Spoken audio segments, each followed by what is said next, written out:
To the State of the Nation, where President Uhuru Kenyatta will tomorrow give the annual State of the Nation address in a joint sitting at the National Assembly and the Senate.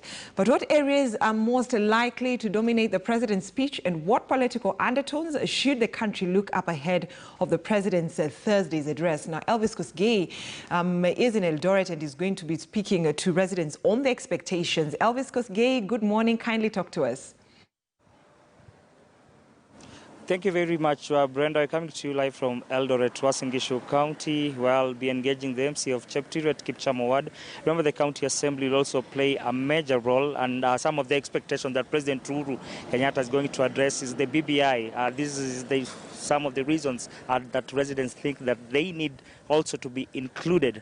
Of great concern is the issue of agriculture. Food security plays a key role in this area. 70% of residents here depend on agriculture, and that's some of the things that they'll be keeping an eye and watch if the President Uhuru Kenyatta at least will be a sigh of relief to residents and farmers in the North Rift region. I'm now joined by Gilbert Tenai. What are some of the expectations that you expect President Uhuru Kenyatta to address tomorrow? Thank you very much. As you have said, Uasin Gishu here, we are the bread basket of the nation in terms of agriculture. And I do expect most of the things that the president would address is the challenges that farmers have been facing. Number one, we've been actually practicing the issue to do with planting maize, and this is the season whereby we do sell our maize. And I do expect the president to say something very good to the farmers. Now that we are selling maize, we want to get good prices.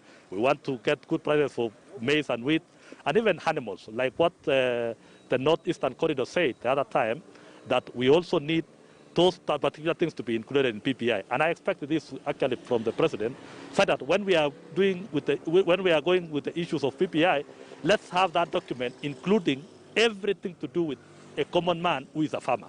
And number two, as the members of County Assembly, we are actually the people who are playing a critical role with this PPI. The PPI will come to the county assemblies. They do expect the 24 county assemblies to either pass or reject. And I want to say, some of the things that we need as Uasin Gishu members of county assembly is to include very good things that the farmers will benefit. Number two, when we talk about the PPI, what is happening in the national government should also happen in the county governments. If you see the members of the National Assembly, they are actually proposing that they will be members of the cabinet secretaries who will be drawn from the members of parliament. We do expect as members of county assembly again, the same PPI to address such things, so that the members of county assembly will also sit as the members of CEC. What is happening in the national government should happen also in the county government.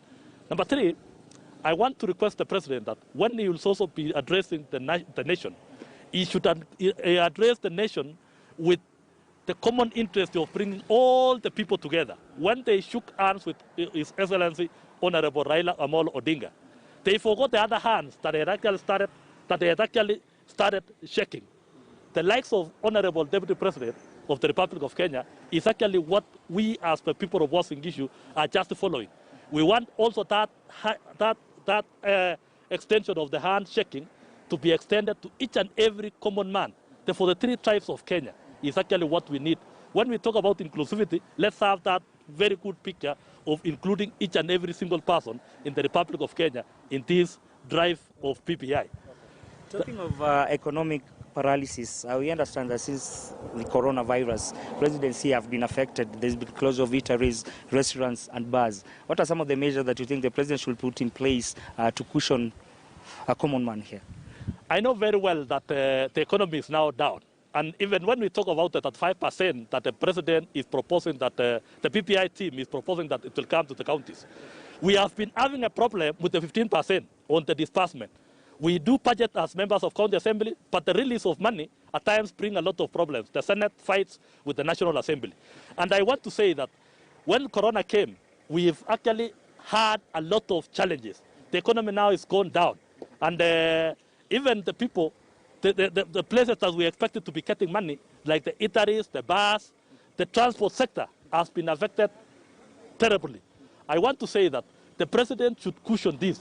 He should actually have a task force that will be formed to see how the government will actually come back to the normalcy in terms of getting the money, the revenue, because we will be forced now to still borrow money. And this borrowing has actually affected even the generation to come, because we'll only be paying debts every year in, year out. And this is a situation whereby we really don't want.